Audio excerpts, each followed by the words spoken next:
Hello friends, I'm Rosa, welcome. So I think this might be the last video that I'm actually recording in the corner of my office. I think. So next time I'm gonna sit down and talk about books. There'll be vlogs up in the meantime. Meanwhile, there'll be vlogs up. But the next time I'm gonna sit down and talk about books, I'm pretty sure that I'm going to be in my new office unless I somehow manage to do a wrap up before moving. We will see. Today though, we are talking about TikTok books. So, you know, books that are generally mentioned a lot on TikTok and seem very popular over there. I will say, as someone who actually spends time on TikTok, I feel like other than a couple of different contemporary YA books, a lot of different books are mentioned over there right now. It's not like they're solely focusing on like the same 20 books over and over and over. So we could easily also call this like popular books, you know what I mean? But I have 20 books. No, not 20. I have 10. Okay, calm down. Not 20. 10. I have 10 books to talk about today. Most of them I have as physical copies, 2 of them I don't. So, and they're gonna be a mix of fantasy and also romance because I read both and a lot of both. Mainly fantasy, but I want to get into reading more romance, to be honest. I feel like I'm entering my romance era as well, and fantasy, romance, romantasy era. I feel like that's where I'm at with my reading right now, so there'll be a lot of that talk in future videos. But let's get started talking about the 10 books, the 10 TikTok books, the 10 books that are popular on TikTok. I don't know. We're starting out with It Happened One Summer by Tessa Bailey. I will say I saw Secretly Yours mentioned a lot more than It Happened One Summer, but I don't own Secretly Yours and I have not read it either. So we're talking about It Happened One Summer, which has also been mentioned. I actually liked this. Just want to say, I had a fun time with this. Did I feel like it was perfect? No. There were parts of it where the lead character kind of annoyed me a little bit, and I feel like I want maybe a little bit more of a slow burn from this. You can easily add steam to a slow burn still. It doesn't have to be not steamy. Tessa Bailey is a very she likes her spice in her books. She likes steam, she likes tension. You can add that without them actually jumping in a relationship soon, like very quickly. You can do that. So it happened a little bit too quickly in this one for me. I feel like the enemies to lovers bit as well was over with so quickly. I wanted a little bit more enemies to lovers tension. He was very superficial as well. I mean, as in like judging our girl Piper a lot. I completely forgot to say what this book is about. We're following Piper, who has been sent off to this harbor city where I think it was her mom who lived there or was from the city. It's either one of her parents. I'm pretty sure it wasn't wrong. But she's been sent off to the city because she tends to get in a lot of trouble. She's also a bit of like an influencer or an it girl, a socialite, that sort of situation. So she parties a lot and she causes a lot of problems. So her dad sends her to this city, this little town, harbor town, fishing town. And while she's there, she has to get to know everyone, including Brendan, yes, who's the dude with the beanie. And he hates her from the first moment he sees her because he's like, why is she carrying a designer bag? Like that sort of situation. But I don't know. It progresses very quickly. They don't stay enemies for a very long time, just want to say. So I feel like other than that, I thought it was enjoyable. I liked Tessa Bailey's humor as well, and there were some good moments in this as well. I could see myself rereading this in the future, but also I'm looking forward to reading, I forgot what the sequel, or not sequel, but like the companion novel is called, about Piper's sister. I have it somewhere on my shelves, but it's currently wrapped up in brown paper, so I can't really see it. But I'm looking forward to reading that one. Then we have one that I read very recently, Shatter Me by Addie LaRue, which is a YA sci-fi dystopian with romance, I want to say. We follow Juliet, also about superheroes in some indirect kind of way. We follow Juliet, who has been in a mental institute for 260 days or something like that. 264. Yeah. Just one of the precise number.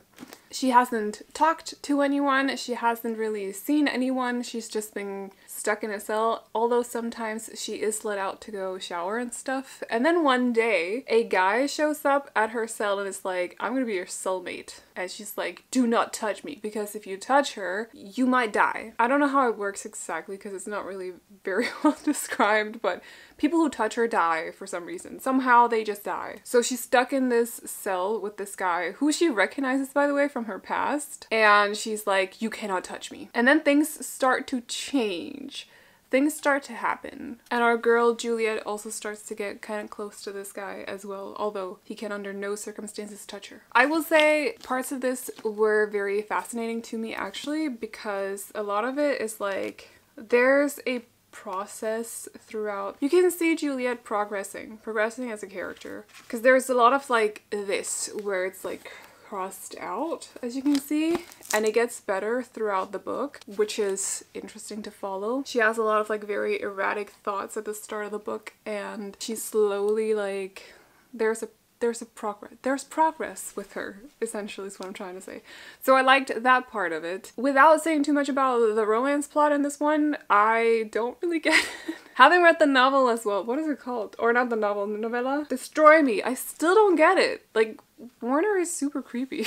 I don't know, he's just super creepy. I don't get it. So that's a thing. But this was like, I wouldn't say it's like amazing literature in any way whatsoever, but it's very easy reading. So if you're looking for like, I want to call it almost without insulting it, because this is not meant as an insult whatsoever, but I want to call this like trashy YA, which is entertaining to read, but you know it's not necessarily the best literature out there. So that's what this is, essentially. That's what this is. Not bad, but not amazing, you know? Then we have one that I know I've talked about before and gotten a few comments on.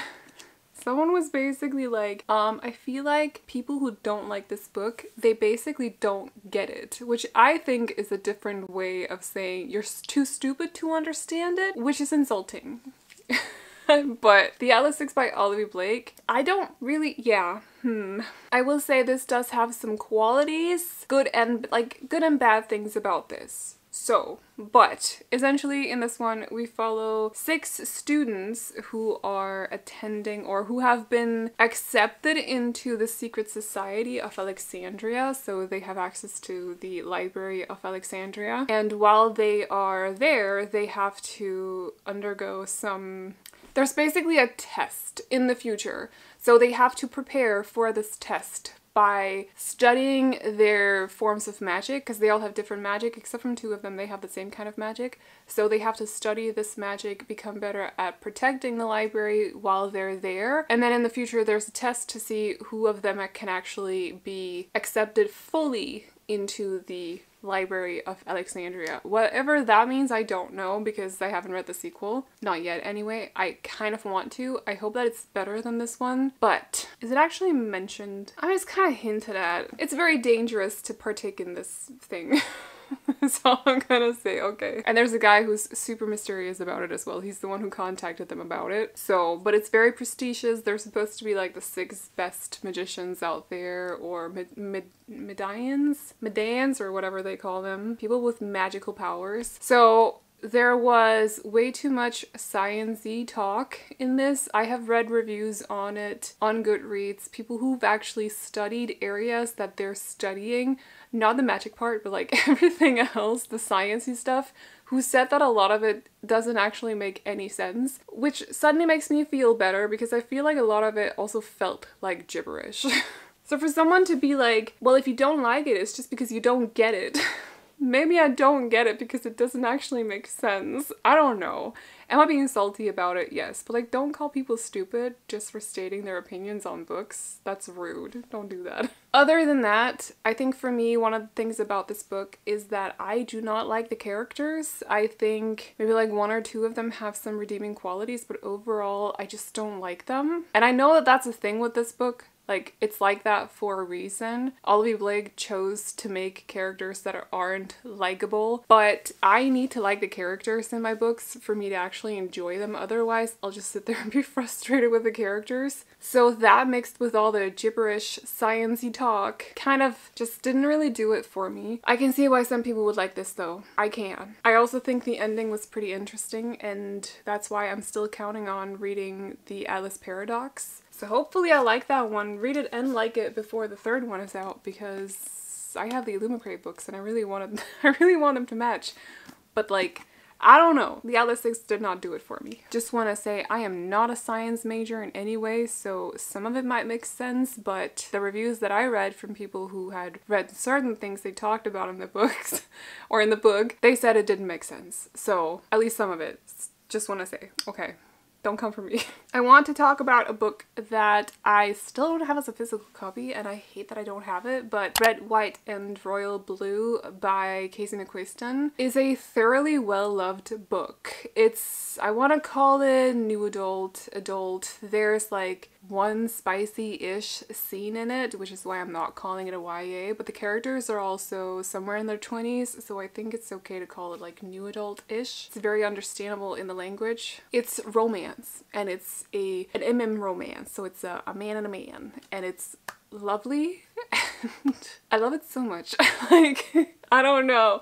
The PowerPoint scene really just like solidified my love for the book. The only thing I would have wanted, I'm gonna say this now before I summarize it, is I would have wanted dual point of view. I feel like this book could have benefited from 2 points of views. I think, what is his name? Henry, the prince, his point of view isn't even, there's nothing from it until maybe like a bonus chapter at the end. And I would have wanted a little bit from him. So just like a few chapters here and there would have done it, and it would have been perfect. But in this one, we follow the first son of the President of the United States, and also, is he a crown prince? Or is he just a prince? I can't remember, but he's a prince of UK. Or I think he's called Prince of Wales or something, but you know what I mean, whatever. He's a prince in the UK, a British prince. The two of them have never gotten along because they keep getting compared in the media, and they don't like that. Neither of them do. And then something happens at a party. They run into each other. There's an accident. It looks bad in the media. Everyone is kind of like, what the heck, this is awkward. So, of course, they're spinsters or whatever. They're spinners? What are those people who spin stuff? Spinners. Spin people? A spinster is an old woman, isn't it? Hold on a second. I can't remember what the job title is called for the life of me, but people who are in charge of their public images, they decide that the two of them have to pose as best friends, so they have to go out now and then for lunch and also just spend time with each other, have pictures taken with each other and stuff. So these two guys, even though they kind of don't get along at all, have to spend a lot of time with each other all of a sudden. And it turns out that there might be a little bit of an attraction. And then there's a PowerPoint at some point and some letters. It's very cute. So I really enjoyed this. I thought the humor in it was great. I loved the characters. Like, I have thought about this book regularly after reading it, and it's been a while. I can't remember when I read it, January last year I think, or something like that. I actually think it was January. I think it was the first book that I finished in 2022, now that I think about it. Or the second book, because the first one we're also talking about today. But I loved it so much. I thought it was so good. So I fully understand this one. It's charming, it's fun, it's light, it's just a feel-good time, and it gives you the feels. It'll give you butterflies. The PowerPoint scene is amazing. I know that I've mentioned it like 3 times now, but like, I love the PowerPoint scene. So I fully understand the hype around this one. I thought it was so good. Just would have wanted some point of views from some other chapters with Henry's point of view. I think his name is Henry. The prince's point of view. That would have been great. That would have like creme de la creme, you know? Then we have one that a lot of people seem to think is trash, but I kind of love it. But I also know that a lot of people do love it. It's Things We Hide. No, Things We Never Let Go, got over. What? Things We Never Got Over. I keep mixing it up with Things We Hide from the Light, which is the sequel. I have not read it, but that book pops up everywhere for me right now. It's wrapped up somewhere on my shelves. I don't know. I need to read it, but I can't find it. So I'm just gonna be patient and wait, but I keep like mixing up the titles. Things We Never Got Over by Lucy Score. This is an adult romance. In this, we follow Naomi. I think Naomi, yes. Who one day shows up at this town with daisies in her hair, and she shows up at a bar. She's kind of thrown out of the bar and is very confused, or she's almost thrown out of the bar. Everyone is very mean to her, and as it turns out, it's because her very bad, evil twin sister has caused a lot of issues in this town. But Naomi is like, I'm not my sister, stop being rude to me. Oh, there's a bartender as well, as probably like the bartender is trying to throw her out of the bar. Yes. So she tells him straight, I am not my twin sister. Stop trying to throw me out of the bar. And so there's a bit of a thing with the two of them. Our guy, the bartender, is very much like, I don't date good girls. It's not for me. No thank you. And Naomi is very much a good girl and he's so drawn to her, but again, he doesn't date good girls. Whatever.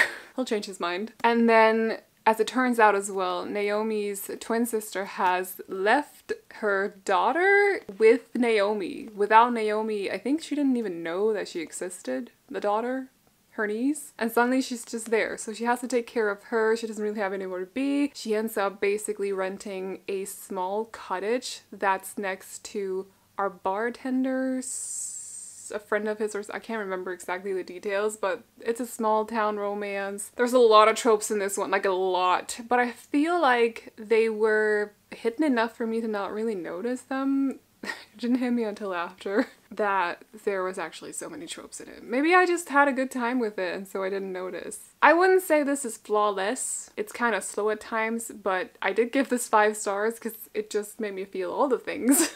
And I thought I had such a good time with it. I thought it was great. I can see why some people wouldn't like it, but I thought it was great. So, a lot of tension in it as well. Some fake dating too.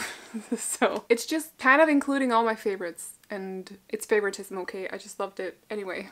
Another small town romance is Archer's Voice by Mia Sheridan, also adult romance. In this one, we follow a girl who has taken off to this small town to get away because something has happened to her father back in the city, so she needs to just get away, start over a little bit, or take a break or something like that. So she's here at this small town, and then she finds out that people are kind of like not necessarily super nice in the small town. But then one day she runs into or bumps into this guy called Archer, who she's very drawn to right away, but like he doesn't speak. He doesn't talk. He just stares at her. And everyone is saying that Archer is so weird, but our girl is very much like, I need to get to know him. There was something about him that seemed very interesting. So as it turns out, when she gets to know him, Archer's not weird. I mean, he's very secluded, so that has done something. He's not used to being around people. I wouldn't say that makes him weird. Maybe slightly awkward at times, but weird is a very negative word sometimes. Like negative connotations to it sometimes. I don't always think so, but sometimes it does have some negative connotations to it. He's definitely a bit of an awkward guy though, because he's not used to being around people, because nobody knows how to communicate with him because he can't speak with his voice. He only does sign language. Our girl though happens to know sign language.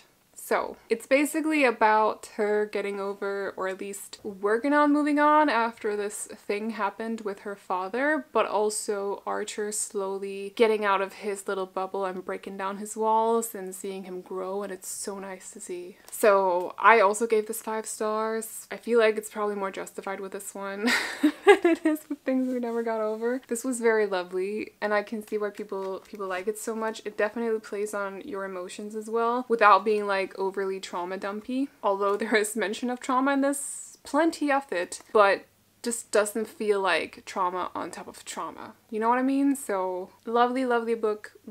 I almost said would kill to read this again for the first time, but I'm not gonna be that extreme. But like, I would do a lot of things to read this for the first time again. Yeah, I understand the hype around this one, definitely. I've talked for so long, but we still have 4 more books to go through. Whoops. So let's talk about the other one that I actually do have a physical copy of, but I'm unhauling it, so I've already packed it. It's away. It's not on my shelves anymore. They Both Die at the End by Adam Silvera, and this is a YA romance with, I want to say it's like contemporary, but there's some science fiction stuff to it. So it's set in the future at some point, and people in this version of the world will get a notification on the day that they're supposed to die. So they're supposed to die like within the next 24 hours of them getting this notification. They're not told how. They're just told that they're going to die. And so we follow these two guys as they have gotten their notifications on their death days. There's this thing that, like a chat room kind of thing, that'll put you in connection with other people that are also supposed to die on that day, or people that just want to keep you company on your death day. So these two guys end up contacting each other and basically end up spending the rest of their last day together. And so it's just about following them and seeing how their day is and whatever happens. Also how they die. It's in the title, it's not a spoiler. Just want to say. So as for this one, I personally didn't really enjoy it. I wouldn't say that it's only bad, just want to say, like, definitely thought it was cute at times, for example. I thought the concept of it was very interesting.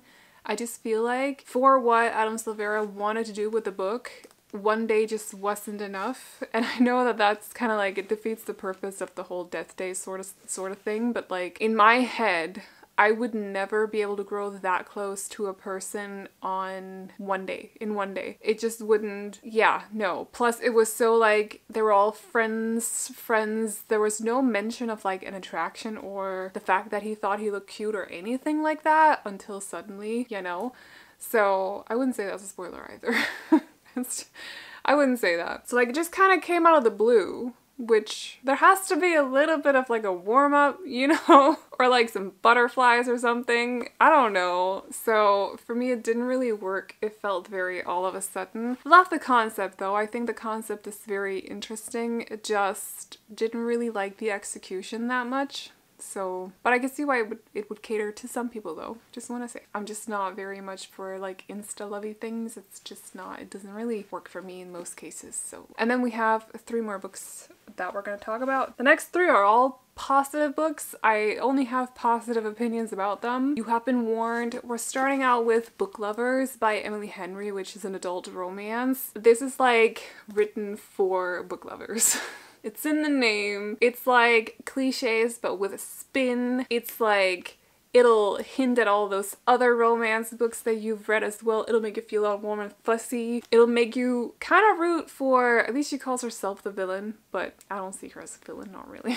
Just because you're a businesswoman, a working woman, a career woman does not make you a villain, just want to say. She calls herself one though. But I love how meta this is. I definitely think Emily Henry has taken some inspiration from her own life for this, or at least like from the business, or I don't know if she hasn't. She just has a very vivid imagination. I mean, I suppose she kind of has to have that because she's a writer, but still. In this one though, we follow Nora and what is his name? Charlie. So Nora is a literary agent and she's an agent for a writer who has just had a bestseller, who's writing another book. And so she decides to meet up with one of the most sought after editors, whose name is Charlie, because she wants him to edit the next book from this author. But he's like, nope, because he hated the bestseller book. It's important to note that this bestseller took place basically like a small town romance. So the two of them at this meeting don't get along. It's super awkward. They just leave and then decide that didn't happen. We're never talking to each other again. It's fine. I'll never work with you. It's okay. So Nora's sister decides to, on a whim, basically take Nora to this small town that the bestseller romance takes place in, because it's based on a real life town. So they take off to this town. The sister has a long list of like bookish cliche things that Nora has to partake in, because Nora's love life is not really going that great. Her whole life is just books. Her whole life is very centered on being a city girl and working as a literary agent. So the sister's like, you need a break and you need to experience a small town romance and like other stuff like that. But then while in this small town, she runs into Charlie and she's like, what the heck are you doing here? And the two of them start to talk and they start to email and they start to work together a little bit as well. And you know, some other very charming things in this one. I loved it. I loved it so much. I've also read Beach Read and I loved this more than I loved Beach Read. read. So now I'm kind of like, people we meet on vacation. Where's that gonna fall on my scale? Like, I don't know. But this one, I understand all the hype, especially if you are a romance reader, you will love this. I'm pretty sure. I'm confident that you'll love this. If not, then apologies. Second last book, we're talking about Addie LaRue by V.E. Schwab. So this was the first book that I finished in 2022. We follow Addie, who has made a deal with, I think, a character that is kind of like the devil, but he's never called the devil in the book. I just have this idea of him being the devil. I don't think I'm alone in that. But she makes a deal with him because she's run off from her wedding back in like 1600s France. She's supposed to get married to this guy. She doesn't want to marry him. She doesn't want to get bound. Like, she just wants to be free. So she wishes for freedom. Unfortunately, you're not supposed to make deals with the gods that appear at night. This is why I think he's the devil. You're not supposed to make deals with the devil. And so there's a bit of a twist to this deal that she makes. She's free, sure, but nobody can remember her, ever. Like, she'll never be recognized, she'll never be remembered. You can talk to her and learn everything about her, and then as soon as she's gone from your sight and you see her again, you won't remember anything. So, yeah. Oh, and she's also immortal. It's like, she doesn't die. She'll never be remembered, she is free as a bird, she's also immortal. So, fast forward to the 2000s, whatever, in New York. Addie is living her life, kind of being a little bit miserable, kind of just jumping from bed to bed because she can't have an apartment. You can't have an apartment if you can't sign a contract, and she can't sign her contract because she can't write her name. So she's basically living off stealing and also sleeping in other people's beds. And then she ends up entering a bookstore. This is where that quote with the books and reading and living lives or something, I'm pretty sure it's from this one. Because Addie loves books. She loves to read, she loves to find freedom in books, she loves the stories, and then she goes back the next day, she steals the book, gets called down on it, leaves with the book, or without it, I can't remember, but she leaves, comes back the next day, and it turns out that the cashier actually recognizes her, and Addie's shook. And he's a cute guy, of course he is, but he also has his things, you know, just like Addie has her things, he has his things. So it's about them and their relationship, and it's about making an imprint on the world and like having an effect on the world in some way, because like, how are you ever going to make an impact? That's what I meant, not an imprint. Impact. If nobody can remember you and recognize you, never. Like, how are you gonna make an impact on the world? So it's about that. Obviously also their story, their relationship, and also how this devil character kind of comes into play. And I understand why this wouldn't necessarily be for everyone, because it's differently paced, it's differently written a little bit. I can only compare this to V.E. Schwab's. No, I can also compare it to Gallant, but Gallant is YA and this is adult. I should probably have mentioned, but I think this is like contemporary fantasy, magical realism, something like that, with romance. I can only compare it to Schwab's A Darker Shade of Magic, and I feel like this is written in a slightly different way. So I can see why this might not be for everyone, because there's a lot to process. For me though, it hits the right spot. It makes me think a lot, and for that I loved it so much. I want to reread this at some point. I think I even recommended it to my sister, which I know she's very like, not particular, she's very careful with her book picks because she doesn't actually read a lot of books. As in she loves to read, but she doesn't have the time to read a lot of books. I probably read the same amount of books she does in like 2 years and 1 month, but she loves to read. I would call her a reader, but I felt confident enough in recommending this to her because I loved it so much that I did. So we'll see if she ever reads it, but yeah. I would say not for everyone necessarily, but give it a shot. Just don't let it be your first book that you ever read. I think this is one that you kind of like build up to a little bit. So I just noticed how bad my nails are. We've been ignoring that the whole video, right? Yeah, let's continue doing that. But beautiful book. Funny edition as well, and I loved it. And then lastly, we have the book that I don't want to think about it because it'll make me cry. Like, this broke me during a 24-hour readathon. I don't cry, and I just cry. I hated it so much. I don't want to think about it. This is so cliche to include, but like, I'm gonna do it anyway. You can't stop me. We'll talk about some less known books next time.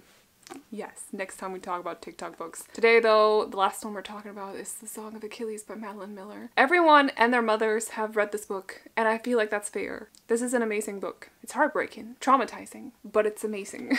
It's a retelling of, I don't know why I summarize it because I don't feel like I have to, but it's Greek mythology, romance. It's a retelling of Patroclus and Achilles and their romance story, how they grow up, how they meet, how they become friends, when they grow up, when they become more than friends, and just what happens at Troy.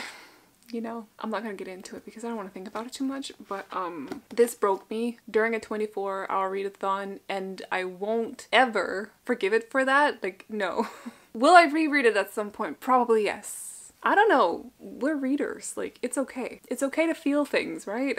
This is again another one that I don't think is necessarily for everyone because Madeline Miller has a kind of a little bit of a different way of writing. She's very lyrical in her writing. It's very flowy and beautiful, very lyrical. So it's not necessarily for everyone. If you're used to reading primarily YA, I don't think that you'll necessarily get fully along with this. I don't think it should be your first adult book to get into. It could. Honestly, it could. Don't be like, don't swear off the book now because I said that. Take the plunge. Like, you'll love it probably. But I will say it's a little bit, at least for someone who doesn't have English as a first language, it was a little bit of a mouthful at times. I'm a little bit more used to it now. Seriously, caused me no issues whatsoever. But there's definitely things about this. Because when I read it, I had read a lot of YA in a row, which feels very simplified. That's not a bad thing. It's YA for a reason, but compared to the way that this is written, it felt a lot more simple. This is a little bit more complex. It's also adult, so that's, you know, normal. And then it's just heartbreaking. Like, this will tear you in two. No, that won't do it. 1,000 pieces. It'll tear you into 1,000 pieces. It'll break you completely and then stomp on you afterwards. Possibly incinerate you.